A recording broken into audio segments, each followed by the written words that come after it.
أعوذ بالله من الشيطان الرجيم بسم الله الرحمن الرحيم الصلاة والسلام عليك يا سيدي يا رسول الله وعلى آلك وأصحابك يا سيدي يا حبيب الله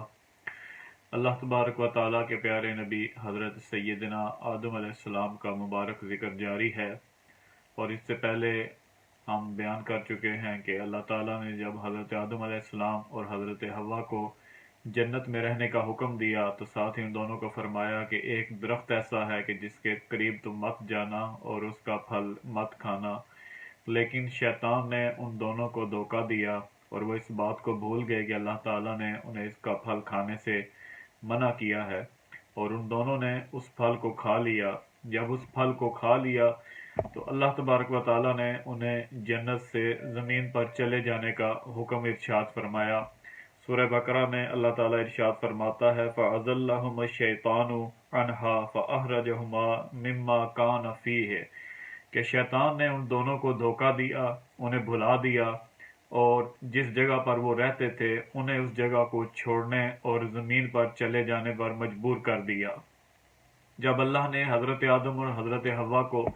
زمین پر آنے کا حکم دیا تو انہوں نے جنت میں رہتے ہوئے ابھی زمین پر آنے سے پہلے اللہ کی بارگاہ میں ایک دعا کی، جس کے الفاظ سورہ اعراف کے اندر اللہ تعالیٰ نے بیان کیے ہیں کہ آدم علیہ السلام اور حضرت حوا نے اللہ کی بارگاہ میں دعا مانگی، ربنا ظلمنا انفسنا، اے الہ العالمین بے شک ہم نے اپنی جانوں کے اوپر ظلم کیا، وَإِن لَّمْ تَغْفِرْ لَنَا وَتَرْحَمْنَا اور اگر تو نے ہماری بخشش نہ کی اور ہم پر رحم نہ کیا، لَنَكُونَنَّ مِنَ الْخَاسِرِينَ تو ہم نقصان اٹھانے والوں میں سے ہو جائیں گے۔ تو اللہ تعالیٰ نے جب حضرت آدم اور حضرت حوا کو اس دنیا میں زمین پر بھیجا تو تاریخ میں آتا ہے کہ اللہ تعالیٰ نے حضرت آدم علیہ السلام کو جس جگہ پر اتارا وہ ساؤتھ ایشیا میں سری لنکا کے پہاڑ ہیں، جس پر اللہ تعالیٰ نے حضرت آدم علیہ السلام کو نازل کیا، اور حضرت حوا کو اللہ تعالیٰ نے اس جگہ پر نازل کیا جو آج سعودی عرب کا شہر جدہ ہے۔ اس جگہ حضرت حوا زمین پر اتری۔ اتنے طویل فاصلے اور اتنے فرق پر زمین پر صرف یہ دو ہستیاں اس دنیا کے اندر موجود تھیں۔ حضرت آدم علیہ السلام اور حضرت حوا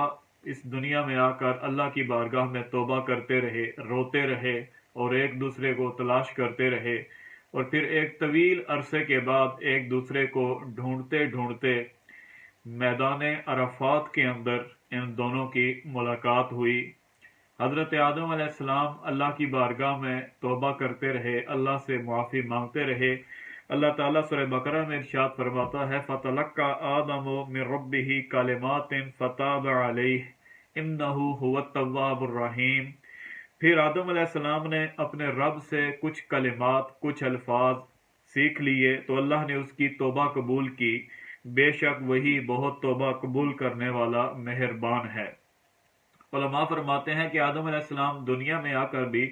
اللہ کی بارگاہ میں وہی دعا کے الفاظ دہراتے رہے، ربنا ظلمنا انفسنا وان لم تغفر لنا وترحمنا لنکونن من الخاسرین، لیکن اللہ تبارک و تعالیٰ ان کی دعا کو قبول نہیں کر رہا تھا۔ تو پھر ایک دن حضرت آدم علیہ السلام کے دل میں ایک خیال آیا اور آپ نے اللہ کی بارگاہ میں دعا مانگی کہ اے رب العالمین، میں تجھے تیرے پیارے محبوب حضرت محمد مصطفیٰ صلی اللہ علیہ وسلم کا واسطہ دیتا ہوں اور ان کے وسیلہ سے میں دعا مانگتا ہوں، ان کے صدقے میری مغفرت فرما۔ تو اللہ تعالیٰ نے فرمایا کہ اے آدم، تو نے میرے محبوب کا نام لیا ہے تو میں تیری توبہ قبول کرتا ہوں اور تیری مغفرت کرتا ہوں، لیکن مجھے یہ بتاؤ کہ تم نے میرے محبوب کا نام کیسے سیکھا اور تمہیں کیسے پتا چلا کہ وہ میرے محبوب ہیں اور مجھے سب سے زیادہ پیارے ہیں؟ تو حضرت آدم علیہ السلام نے عرض کیا کہ الہ العالمین، جب تم نے مجھے پیدا کیا اور مجھے جنت کے اندر داخل کیا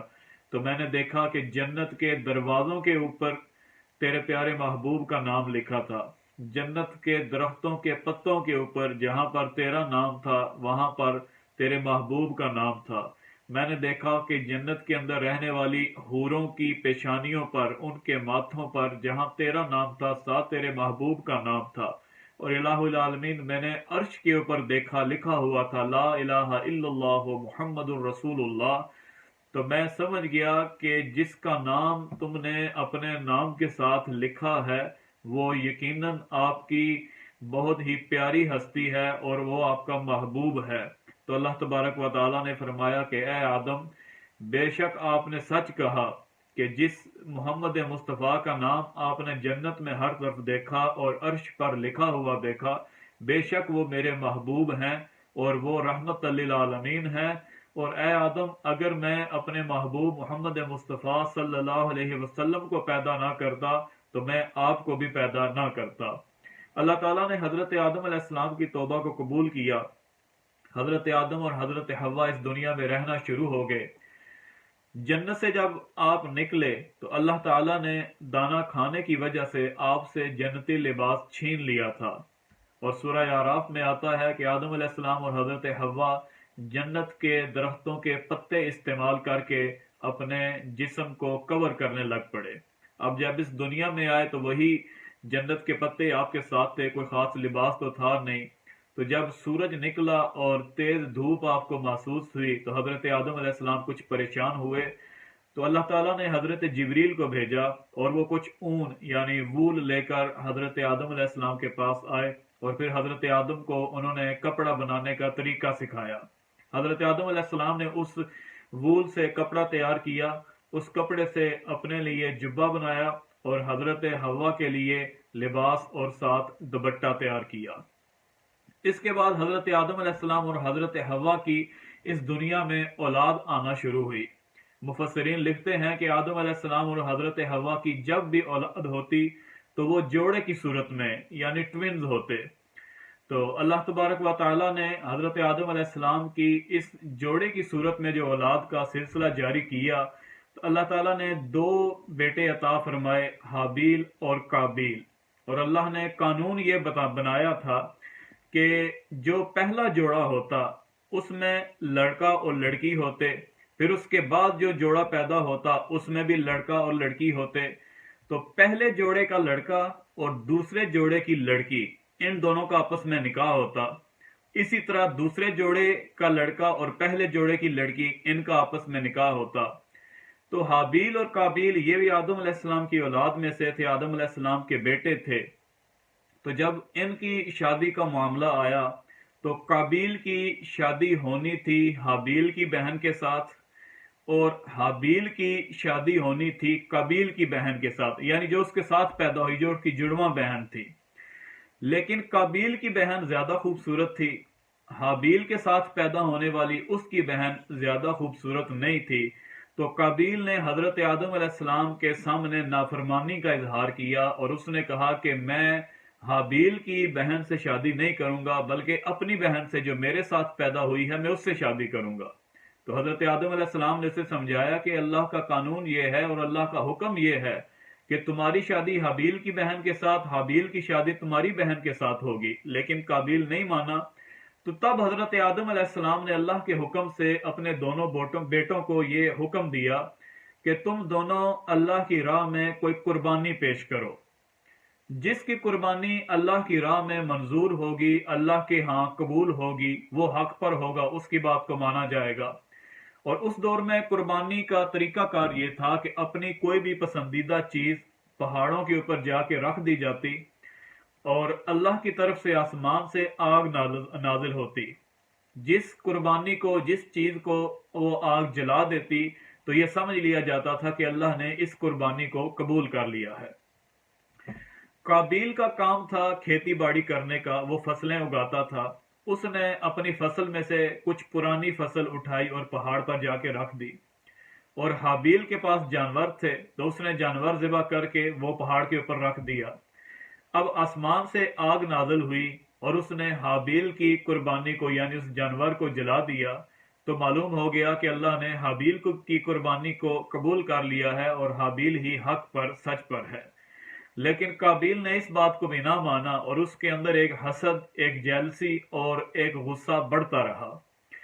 ایک دن حضرت آدم علیہ السلام گھر پر تھے اور حابیل اپنے جانوروں کو لے کر باہر چرانے کے لیے گیا تھا۔ شام ہو گئی، رات ہو گئی، لیکن وہ واپس نہ آئے۔ تو حضرت آدم علیہ السلام نے اپنے بیٹے قابیل کو کہا کہ تم جا کے اپنے بھائی حابیل کو ڈھونڈو۔